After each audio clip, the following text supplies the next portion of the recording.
आज फोक आख्यान हा एक आगळा वेगळा कार्यक्रम आपल्यासमोर सादर होतोय.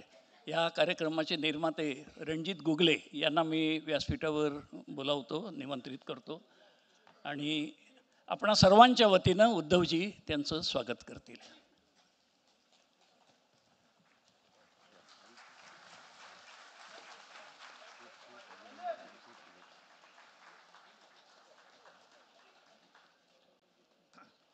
आणि आता माननीय उद्धव साहेब.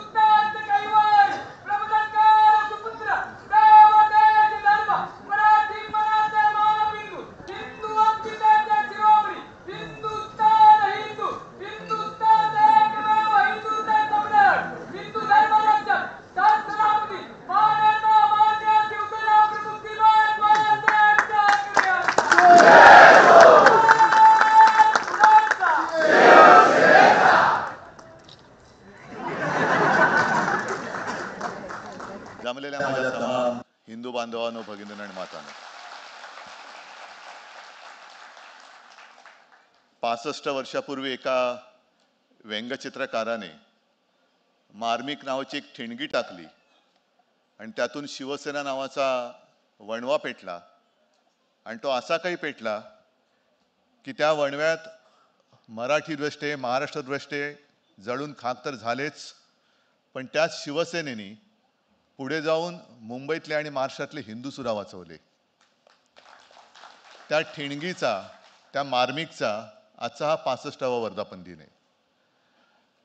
मी आणि मार्मिक एका वयाचे, त्याच्यामुळे कितवा ते मी कधीच विसरू शकत नाही.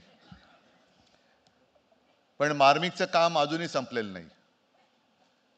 आज सुद्धा आपले कार्यकारी संपादक आहेत, अत्यंत चांगल्या पद्धतीने काम सांभाळत आहेत. त्यावेळेची जी काही संपूर्ण वाटचाल होती, मुंबई महाराष्ट्राला मिळाली म्हणण्यापेक्षा मराठी माणसाने मिळवली, पण मुंबईमध्येच मराठी माणूस उपरा झाला होता.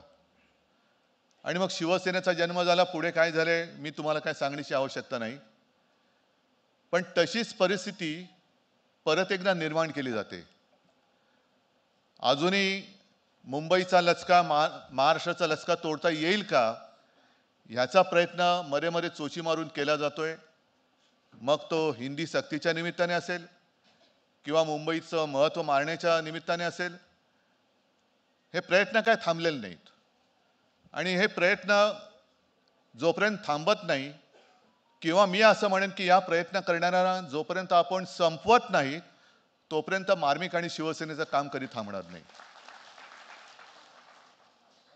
एकूण वातावरण असं आहे की नेमकं बघायचं कुठे. माणसं तर रोज काही ना काहीतरी चालूच आहे. शेतकऱ्यांच्या आत्महत्या किंवा आणखीन सगळ्या गोष्टी चालू आहेत. पण आमचं लक्ष भरकटून कुठे नेलं जातंय? कबुतरांकडे. दुसरीकडे कुठे? कुत्र्यांकडे. म्हणजे आज मी येताना वाचलं की दिल्लीमध्ये कोर्टाने, सर्वोच्च न्यायालयाने आदेश दिले की भटक्या कुत्र्यांना पकडा. मग त्याच्यावरती देशभरात तीव्र नाराजी व्यक्त झाली. मग मला वाटतं मनेका गांधी म्हणाले की जर का असे कुत्रे पकडले तर दिल्लीमध्ये झाडावरती माकडं आहेत, ती खाली येतील. अहो, ती माकडं आलेत, ऑलरेडी संसदेत पोहोचलेत. नेहमी उपासन नाही बोलत, तसा व्हिडिओ गेल्या वर्षी जयराम रमेशने ट्विट केलेला आहे. खुर्चीवरती माकड बसले. आता ह्याच्या पलीकडे मी काय सांगू.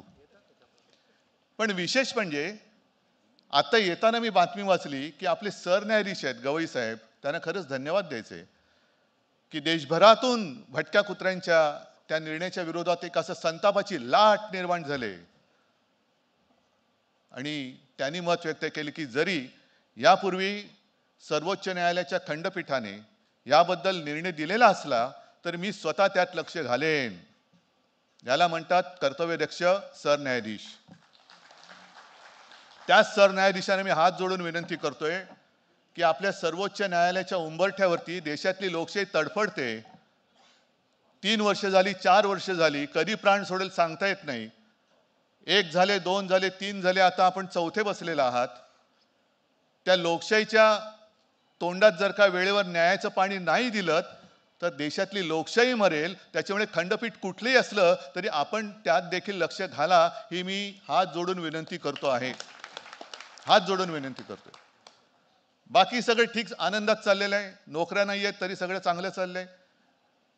ट्रम्प तिकडनं दम मानताय तरी सुद्धा सगळं चांगलं चाललेलं आहे. पेहलगामच्या हल्ल्याचं काय झालंय त्याची उत्तर द्यायला सरकारकडे वेळ नाही तरी सगळं चांगलं चाललंय. मतांची चोरी राहुल गांधींनी उघड केली तरी सगळं छान चाललेलं आहे. या सगळ्या छान चाललेल्या वातावरणात आपल्या राज्याची एक जी काही संस्कृती आहे, कारण आपण आता संस्कार संस्कृती हे शब्द इतिहास जमा व्हायला लागलेले. आजचा हा कार्यक्रम ठेवला होता त्याच्यासाठी ठेवलाय. एक नवीन टीम, या कार्यक्रमाची शिफारस मला संजय राऊत यांनी केली. त्याच्यामुळे हा कार्यक्रम आवडला नाही आवडला त्याला जबाबदार संजय राऊत असतील. नाही पण कार्यक्रम चांगला आहे. आपण सुद्धा त्याच्याबद्दल ऐकलं आणि आता मी गोखलेंचं त्यांचा सत्कार केला. कारण आपल्याला आता विसरत चाललेलं एक एक संस्कृती पूर्वी होत्या सगळ्या गोष्टी. मग ते कडक लक्ष्मी असायची, वासुदेवाची गाणी, पोतराजाची गाणी, यल्लम्मा देवीची गाणी, भलरी गीतं, ही सगळी कोळी गीतं, कोकणातील लोकगीतं, आदिवासींची गाणी, ही सगळी आता आपल्या कानाच्या वरती पडण्याचं बंदच झालेलं आहे. आणि त्याच्यामध्ये जसं मार्मिकने जे काम केलं, व्यंगचित्राच्या माध्यमातून बाळासाहेबांनी काम केलं. व्यंगचित्र म्हणजे नुसतं ओरबाडायचं नाही, तर मिश्किलपणे मार्मिकपणे बरोबर समाजातली जी काही एक विकृती असेल किंवा अनिष्ट प्रथा परंपरा असेल त्याच्यावरती बोट ठेवायचं. आणि हेच काम आपल्या साधू संतांनी तेव्हा केलं. लहानपणी ते जे भारूड आत्ता आपण आतमध्ये बोलताना बोललो ना, विंचू चावला, माहिती आहे कोणाला? कोणीच ऐकलेलं नाहीये. एकनाथांचं, म्हणजे ह्या नाही, ह्या खऱ्या एकनाथांचं, तो त्या एकनाथाचं नाही, भारूड. आणि ते शाहीर साबळे गायचे तेव्हा, विंचू चावला. आणि त्याच्यामध्ये ते शब्द आहेत काय, ते कामक्रोध विंचू चावला. म्हणजे काय की हा असा जो काही विंचू आहे, मग तो सत्तांध असेल, कोणी असेल, कोणत्याही गोष्टीची हाव वाटणं, लोभ असणं, त्यातून माणसामध्ये अहंकार येतो. आणि त्या अहंकाराने असा विंचू चावल्यासारखा वेडापिसा होतो की चुकीचे निर्णय घ्यायला लागतो. आणि मग त्याच्यावरती उतारा सुद्धा त्या एकनाथ महाराजांनी सांगितलंय की तमोगुण मागे सारा, म्हणजे अहंकार आहे ना, 56 इंचाची छाती, तिला जरा थोडी टाचणी मारा, तो गर्व तुमचा खाली येऊ द्या, नाहीतर विंचवाचं विष असं चढेल की त्याचाच तुमचा बळी जाईल. पण या सगळ्या साधू संतांच्या शिकवणी, आम्ही मगाशी जे म्हटलं वासुदेवाची गाणी, आता पूर्वी एक पिक्चर आला होता दाम करी काम, आता तो सुद्धा कोणाला माहिती नसेल, माहिती आहे ना, त्याच्यात एक गाणं होतं वासुदेवाची ऐका वाणी. याली वासुदेवच दिसत नाही. म्हणजे पूर्वीचे वासुदेव वेगळे होते, नाक्यावरचे उभे राहणारे वासुदेव वेगळे असतात, त्यांची गाणी वेगळी, यांची गाणी वेगळी. पण त्यातला वासुदेव तो जे गाणं म्हणतो, वासुदेवाची ऐका वाणी, जगात नाही राम रे. आता हे पिक्चर काढलं असतं तर जगात नाही राम म्हटल्यानंतर हे जे काही नव हिंदुत्ववादी आलेत, भोंदू हिंदुत्ववादी, त्यांनी बंदी घातली असती तिच्यावर. हा राम नाही म्हणतो, पण पुढचं वाक्य महत्वाचं आहे, तेच तर तुम्ही करताय, म्हणजे ते करताय दाम करी काम, दाम करी काम रे येड्या, दाम करी काम, तेच तर चाललंय. म्हणजे तोंडाने राम राम करायचं, जय श्रीराम, आणि पैसे देऊन धुमाकूळ घालायचा. तर ह्या अशा सगळ्या नाचलेल्या, बरबटलेल्या, बुरसटलेल्या यांच्या कारभारामध्ये ही अशी तरुण मुलं ही महाराष्ट्राची संस्कृती घेऊन आणि त्याच्यामध्ये सगळ्या नवीन गोष्टी नव्या पद्धतीने आणून पुढे येत आहेत. आणि त्यांचं कौतुक करायला आपण सगळेजण इथे जमलेलात. मी त्यांनाही शुभेच्छा देतो. मार्मिक वर्धापन दिनाच्या निमित्ताने आपल्यालाही शुभेच्छा देतो. आणि आपलं पाठबळ हे असंच मार्मिकच्या मागे राहो. गौतमजी, तुम्हाला मी खास धन्यवाद देतोय, कारण तुम्ही या कार्यक्रमाचे प्रायोजक आहात. एकनाथ, म्हणजे ते सुद्धा एकनाथच, त्या एकनाथांची परंपरा तुम्ही चालू ठेवलेली आहे, त्याच्यामुळे तुम्हाला खास मी धन्यवाद देतो. जय हिंद, जय महाराष्ट्र.